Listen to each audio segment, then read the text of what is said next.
Hey, this is Not the Girl Next Door show, and I have Fight Like Sin with me today. How are you guys? Great. We're doing good. How are you? Good. Could you tell the listeners a little bit about the band, like where you guys are from, maybe a little bit about how you met? Yeah, so Fight Like Sin has been around for a few years now. We've been out since, I think, 2012 or 13 or so. Actually, Tim, Blake, and I have known each other for a long time, since back in high school. But Drew came into the fold, I think, around 2015, 16. Yep. And, we're, I would say, a hard rock, alternative metal band from the Midwest, and we just like to write good songs and have a good time on stage. Now, how did you guys come up with the name Fight Like Sin? Let her have it, Cody. I almost never get asked this question. So, I think it was Tim and I that were trying to come up with a band name when we first got together with this project, and nothing was really sticking. And I just remember watching TV one night, and I was watching one of those, Louisiana crocodile hunting type of shows, and one of them was fighting with this alligator, and I believe the expression was, "That boy's got fight like sin." And I was like, I've never heard that expression before, but I kind of like it, and I just kind of typed it out, and I was like, yeah, that could be a band name, and that's what we went with. Now, who would you say, as a whole, some of your musical influences are who have helped shape who you guys are as a band?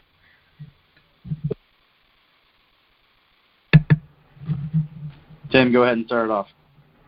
Well, I'm going to speak for myself, but, for me, Sevendust is huge for me. I also like 311. I know the guys can agree with me on, like the Deftones and the Incubus. And, we're really new metal guys almost. That was our wheelhouse growing up. So, anything from like 98 to 05 is probably our money spot as far as influences go. Yeah, I can totally get on board with the Sevendust.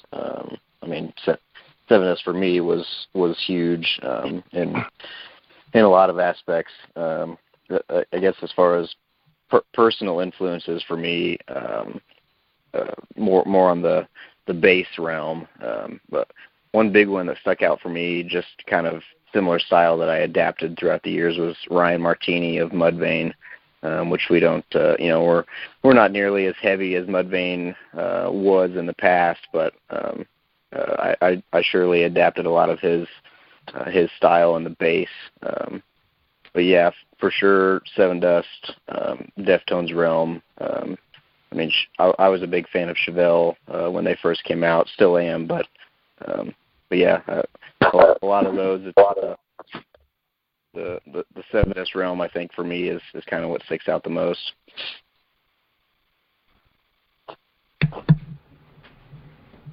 Anyone else want to add in?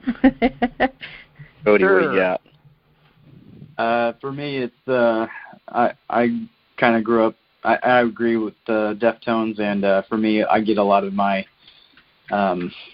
ideas, I guess, guitar-wise. I like to, I'll say, borrow from bands like In Flames. That was one of my most favorite bands growing up, and I also like 30 Seconds to Mars, and I was a big Slipknot fan back in the day. That we are definitely not Slipknot, but I just like the kind of outside-the-box writing that those guys bring to the table. Now, how does the musical creative process work for you guys? Does one person do the writing? Do you guys all kind of add in, or you guys do your own parts, or just kind of vibe together? Or how does it work for creating music with you guys? So a lot of times it'll start with a riff or an idea, and that could be just me writing something down, bringing it to a practice and kind of going through something and creating it on the spot, or I could just do it all in my home studio and have the guys give their input on it. And we've also been in a different writing situation where we went into the studio and wrote everything while we were there in the studio. So there's a lot of different ways. There's not really one single way that we always go about it. We're kind of constantly trying out new things, and it's nice sometimes because it will get us out of our comfort zone when it comes to writing. Now, when you guys put it all together and ultimately the end result is the music, and when you guys perform live, how does it feel to have those fans of yours singing those songs and jamming out to that music that you put your blood, sweat, and tears into creating? Yeah, I mean, that at the end of the day, that's why we do it. I think that's why majority of bands they'll probably agree that's just what we do it for. I know last year we played a show with I Prevail, and I mean they certainly brought the crowd, but everybody there was just jamming to everything that we were doing.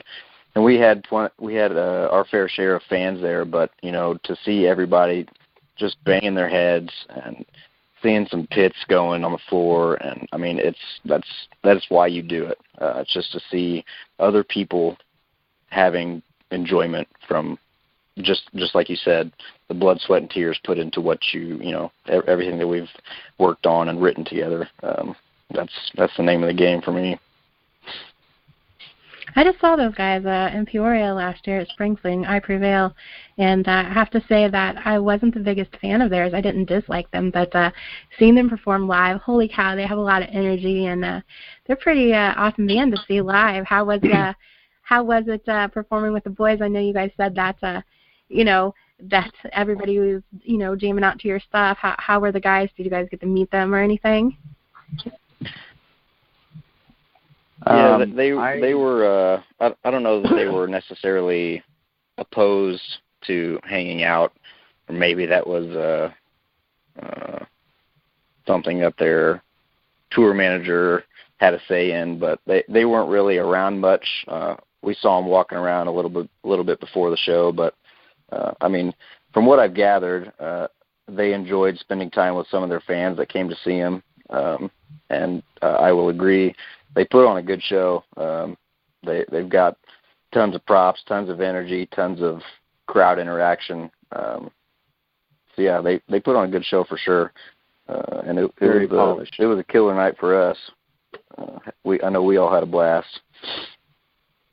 That kind of music, I'm pretty old school. Like when I started listening, like my first concert was Pantera. So like I kind of started, old schoolish, and I call music like I Prevail kind of like Sweet and Sour Gummy Bears, because you have a clean vocalist and you have a rough vocalist. And I got to admit, like bands like that, it took a minute for me to get into, but now I like it. I mean, I love The Plot in You and a lot of bands like that. So it just took me a minute to get into that kind of music. And that's why, this time last year, I couldn't say I was the biggest fan of that kind of music, but now it's definitely grown on me, and I like it. So it's pretty good music. Now let's talk about your music. Let's talk about your newest single, and we have a video release coming out next week. Can I just talk about Caught in the Fall and maybe a little about what the song's about, and maybe some hints into what the video may be about without giving it away? Talk about that too. Yeah, so Caught in the Fall is basically about just reconciling with yourself, or just making amends with things that you might have done in your past, and basically just being okay with moving on and starting anew. So that was kind of the concept of the song when we went into it. There is, like you said, the video coming out here pretty soon. That is essentially what we're trying to convey in the video as well, is just a sense of, making amends and moving on. Now, I've talked to some bands who say that they totally are not fans of filming videos. How was filming the video? Did you guys have fun with it? Was it monotonous and tedious, or how was the experience for you guys? Well, for me personally, filming the video, it's pretty easy breezy. We worked with a guy named Nathan Mowry. He's phenomenal. He's worked with Fozzy, Islander. He does a lot of stuff with WWE, DDP Yoga.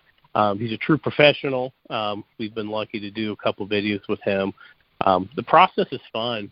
For me, being a drummer, you kind of got to pay attention to your drum faces, and you don't want to look too ugly. So, I mean, you in a sense really, analyze your looks, and you get down to the nitty-gritty on, your live performance too, because you want to convey that in the video. But for me, it's a lot of fun, man. It's just like creating it. You want to give people a visual, because music's up for interpretation. People take it 1,000 different ways, but the video is definitely, hey, this is our take on it. But for me, it was a blast. Yeah, this is the second video we shot with Nathan, and both times. Now, the first video, I will say, we shot it in more or less an abandoned warehouse, if you will, and it was in the middle of summer, and there was no air conditioning. So needless to say, we were all disgustingly soaked. But aside from that, it was a blast, and I think we all really had fun shooting that one. And the same for Caught in the Fall. Nathan makes everything really easy, and everything is generally pretty seamless. And even if you have to do, you play one part of the song 20 times, it kind of gives you time to really perfect what you're hoping to convey or wanting to do in that shot. So it makes you think a little bit more rather than just going up on stage and maybe jumping around like a maniac, like I generally do. You do. I do. Yep. That's what everybody wants to see, though. That's what the fans want to see. They want to see you guys being crazy maniacs, right? Yeah, for sure. For sure. Which brings me to the I always enjoy doing it, and I think as crazy as I may look, I think people generally enjoy it too. So at least that's what I hope is happening. Well, do you guys have any crazy fan stories that have happened during a show or while you guys were on the road, or anything you can tell us about that's happened to you guys?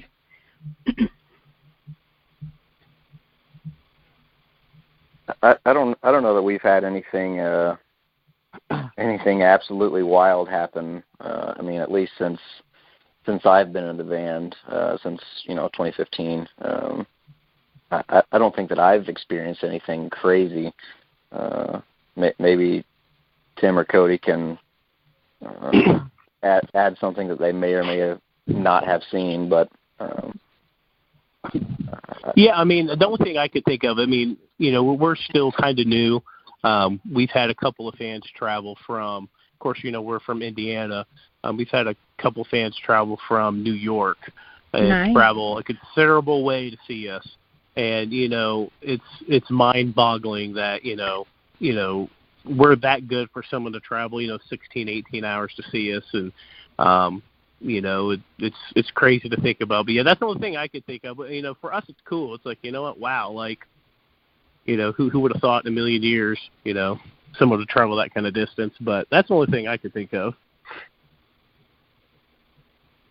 Now, I don't go ahead. I don't think we've had any. I don't think we've had any like crazy events happen. Like somebody stalking us or trying to jump in the van as we're driving along. Nothing wild, but yeah, certainly notable events would be people traveling halfway across the country to see us when they've never seen us, and they just heard about us more or less online. Yeah, that's incredible. And that in itself is, just one more reason why we love doing what we do. Well, definitely. Well, that kind of brings me to the question, so if you guys could build the ultimate tour with anyone in the world, past or present, who would you guys want to go on tour with and build the ultimate tour? Because you never know who's listening, and the possibilities are endless. So. Oh boy. I know. Yeah. That's a big question. There's so many bands. I'm gonna go ahead and say it's Seven Dust. I'm a Seven Dust fanboy. Always have been. Always will be. I would die to tour with those guys. I don't know what the other guys think. I'd put Beartooth on that list. I'm big Beartooth fans, and would love to go out and tour with those guys. Well, I could probably make it weird here. Do it. There's a couple different options that I could pick. I like that you threw in past or present. Not necessarily the same style of music, but damn, if I let alone just to go see a show, but if I had the opportunity to tour with Freddie Mercury and Queen, holy shit. Sorry if I can't cuss on here. You can, you're fine. Man, that would be, that would be the dream for me anyway. But I could also agree. I was going to say Queen, but I was thinking, I'm thinking Queen with Freddie Mercury, not with Adam Lambert, so I'll go with Beartooth in this one. Yeah, for sure. I must have missed the past or present. I probably would have caught on if you said Dead or Alive. That might have made a difference. Okay, Dead or Alive. Yeah. Dead or Alive. Yeah. But yeah, I could also totally vibe with either Seven Dust or Beartooth for sure. Those guys put on a hell of a show. Yeah, I'm thinking the same thing. Like Beartooth, Seven Dust would be awesome. For me as well, I would do Killswitch Engage, and I've always been a fan, and I don't care if I catch grief for it. I've loved Metallica since day one.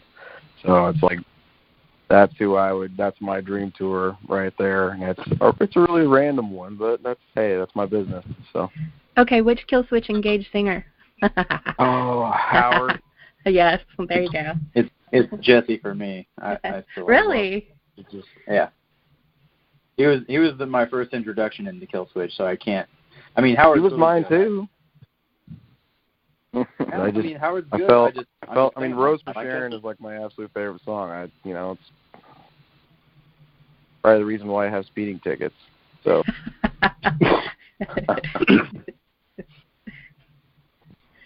So what is going on with the band for the rest of 2019? Anything you guys can tell us about?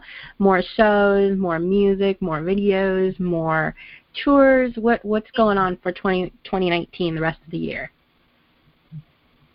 Well, we are continuing to push our most recent album, Identity, and hoping to get out and play a lot of shows this spring and continue that on through summer and winter.